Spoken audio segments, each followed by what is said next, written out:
Alright people, what's up everyone, and welcome to another reaction video for today. And I'm here to take a look at the final preview for Gotham Knights from IGN. Shout outs to IGN, they did the final preview. It's over, no more. So, no more, it's over, it's over, this is it. So I don't want to hear a single other thing about this game from IGN. This is the final preview. Oh god, I'm stretching. Oh, I just watched a Maxar video and my brain feels like putty. Anyway, I'm tired. I just woke up. Ugh. I feel like the tired you feel when it's at the end of the day, not when it's the beginning of the day. Maxar siped. I don't even know. Sapped the life out of me. I've combined sapped and life together and I got siped. Anyway, this is the hands-on preview. I guess they're gonna tell us what they think, and they're gonna show some new gameplay, I assume. I don't know. I think so. I think that's what they usually do during these. Let's go. 3, 2, 1, play.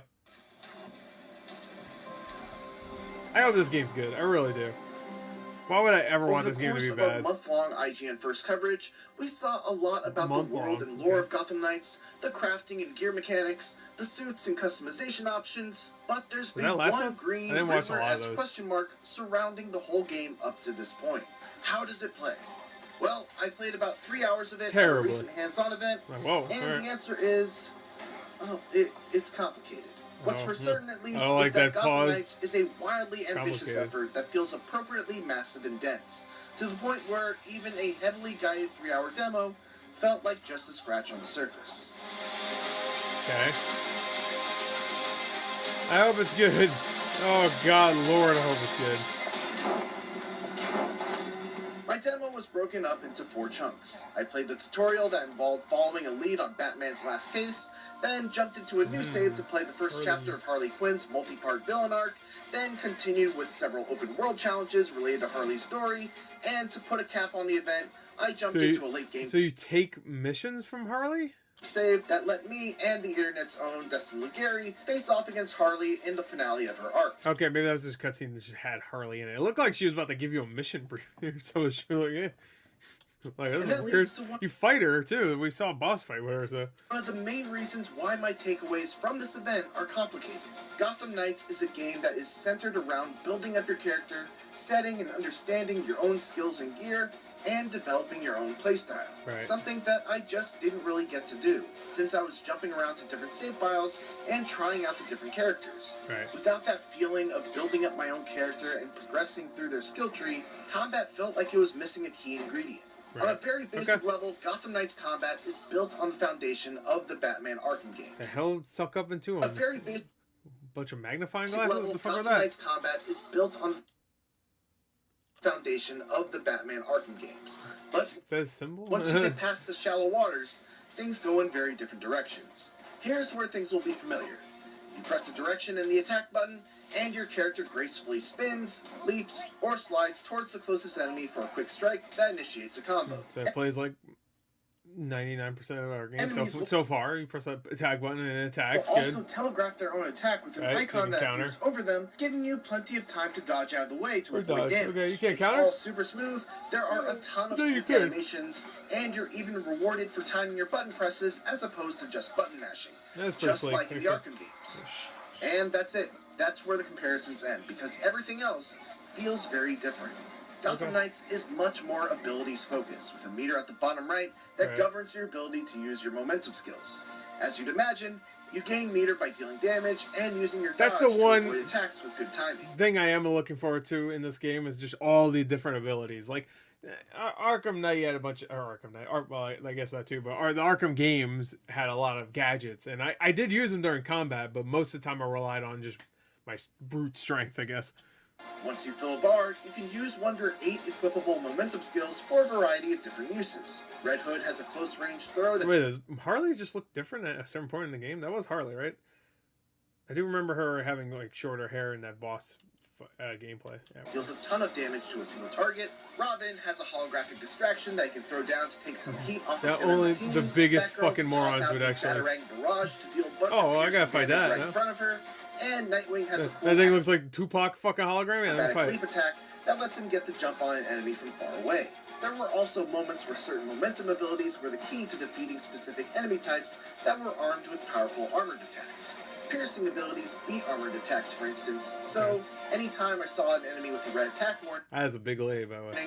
That is a big bitch. I had to counter with my own piercing attack. Lady D. Whether that was Batgirl's Batarang Barrage or Robin's Staff Spin attack. All of this that looks like great, a satisfying and I'm very attack. much looking forward to the progression of getting I might pick Robin. I don't know. I like a good bow staff. New momentum abilities, purchase skills that synergize with them, find and craft new pieces of gear, add mods that further enhance certain effects, and find a preferred playstyle for each of my characters when the game actually comes out. It does look like there's plenty of customization too. Like just looking here, the trees look pretty nice. That's just for each ability, I think.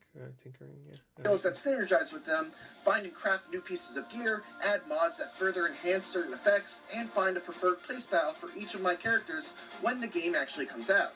My concern is how well that progression, those momentum abilities, the gear, and the deep well of customization options are going to be able to carry the whole experience. I still don't understand why it's not fucking 4-player. Because, on a fundamental level, I found Gotham Knights combat to be very flashy, but also kind of bland.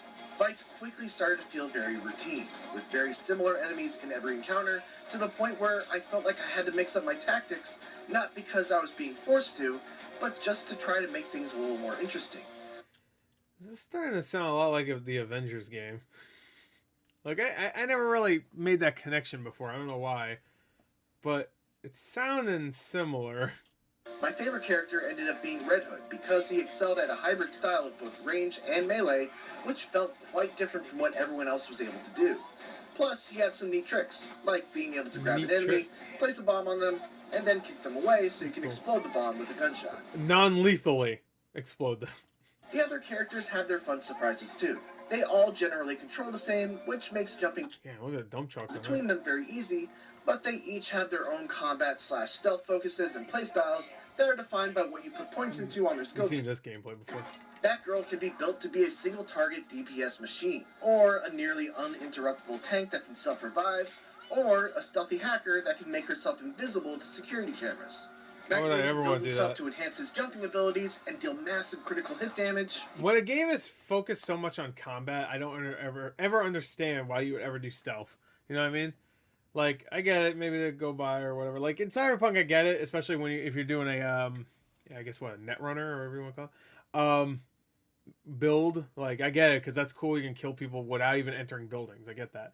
But, like, just stealth, like, actually, like, going through it and stealth, I don't find the fun in that. I like stealth for the most part, but, like, in games like Thief or even Dishonored, because that's, like, I feel way more rewarded by doing stealth in those games.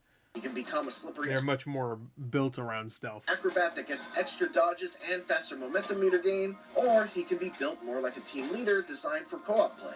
Red Hood can lean more heavily into his range attacks by giving them higher crit. Ooh, that fire look not good. Designed for co-op. Red Hood can lean more heavily into... Oh, look at the transition. I don't know. I don't know why I care that much about bad, like, fire. Look, it kind of disappears. Heavily into his range attacks by giving... I like that the fire goes on the ground, but that looks not higher good. crit chances and more damage.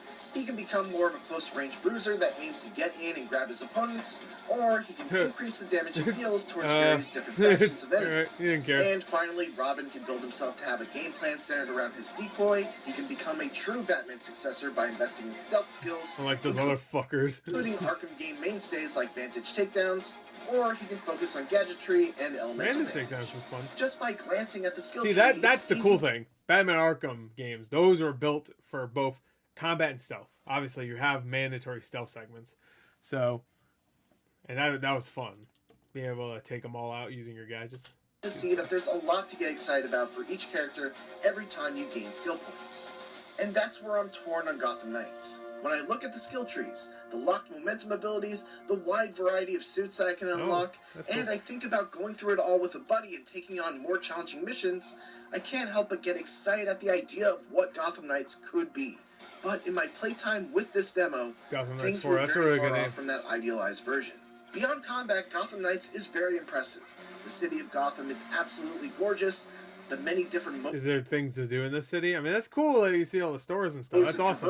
Are all fun in their own. Might be the most well-realized version of Gotham. You know, like Gotham Knight or Arkham Knight. Jesus, this is Gotham Knight. It had a good world for the most part, but it was still like kind of small and bland. Because there wasn't much to do besides side missions, and all those were like, I don't know. Whether that's by motorcycle, Batgirl's glide, Nightwing's glider, Red Hood's mystical air hops, or Robin's short-range teleportation. The Belfry seems like an awesome headquarters full of optional conversations that deepen the relationships between the four heroes. And you can even play Spy Hunter. Oh, we can play the original Spy Hunter. Well, why Spy Hunter? I love Spy Hunter, but why? The cooperative play feels extremely well implemented.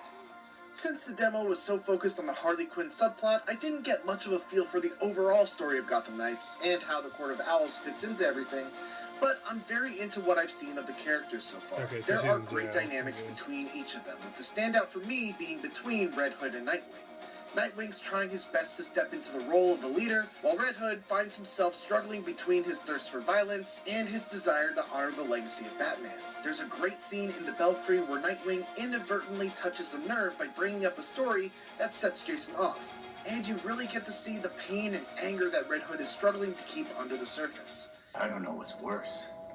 Having a chunk of my life taken away from me, or coming back to everyone thinking I'm gonna snap.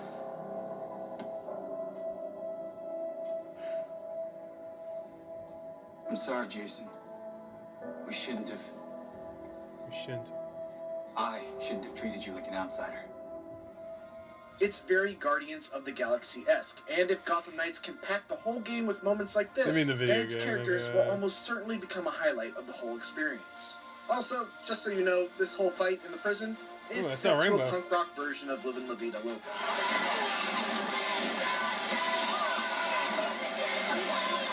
I can't even tell it. I can hear a little bit. Yeah, So, you know, that's the thing. It's Gotham weird, Knights but is alright. not an easy game to demo, and while I walked away from my hands-on time less than impressed with many aspects of combat, I still found myself interested in playing more. We'll see how it all comes together. 3 hours and you didn't like the combat. I mean, I get it'll get more involved later, but like 3 hours of the combat and you're not impressed by any of it. NES and PC by any of the combat. On October 21st. Impressed by other Gotham things. Knights, don't miss the first 16 minutes of gameplay, as well as Harley Quinn's boss fight gameplay. And for everything else in the Batman universe, keep it here on IGN. Alright, my guess, 7 out of 10. Across the board. It's so weird. Why that song? I mean, it doesn't sound bad, but why? It's random. Alright. I agree. Alright, well, that's it. That's Gotham Knights, the final preview. That probably made me less excited for it. I was already not super hyped for it, but I was feeling a little bit like, yeah, you know what, a game like this is sounds like a good time right now. And then this, I don't know.